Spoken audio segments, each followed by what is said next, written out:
শান্তি। আজকের মুরলির তারিখ 2রা অক্টোবর 2024। প্রাত মুরলি মধুবন।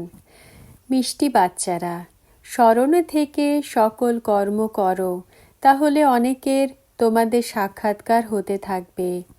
প্রশ্ন: সঙ্গম যুগে কোন বিধির দ্বারা নিজের হৃদয়কে শুদ্ধ করতে পারো? উত্তর: স্মরণে থেকে খাবার প্রস্তুত করো এবং বাবার স্মরণে থেকেই খাও, তবেই হৃদয় শুদ্ধ হয়ে যাবে। সঙ্গম যুগে তোমাদের অর্থাৎ ব্রাহ্মণদের বানানো ব্রহ্মা ভোজন দেবতাদেরও খুব পছন্দ। যাদের ব্রহ্মা ভোজনের কদর থাকে তারা থালা ধুয়েও তার জল পান করে। এর মহিমাও অনেক। স্মরণে থেকে বানানো ভোজন খেলে শক্তি পাওয়া যায়, হৃদয় শুদ্ধ হয়ে যায়। ধারণার জন্য মুখ্য সার। প্রথম পয়েন্ট: কোনো বিষয়েই চিন্তিত হওয়া উচিত নয়, কারণ এই ড্রামা সম্পূর্ণ সঠিকভাবে তৈরি হয়ে রয়েছে। সব অভিনেতাই এতে নিজের নিজের পার্ট প্লে করছে। দ্বিতীয় পয়েন্ট: জীবন মুক্ত পথ পাওয়ার জন্য বা সুখী হওয়ার জন্য অন্তরে একমাত্র বাবাকেই স্মরণ করতে হবে, মুখে কিছু বলতে হবে না।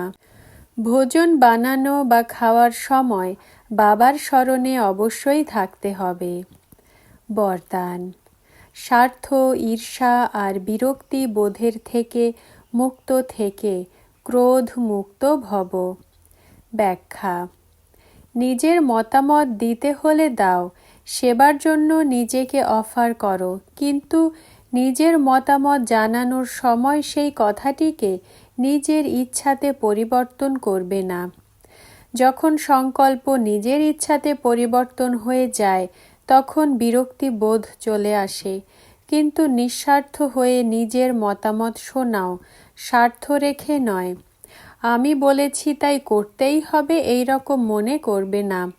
অফার করো, কি কেনতে আসবে না, না হলে তো ঈর্ষা ঘৃণা একটি সাথী চলে আসবে।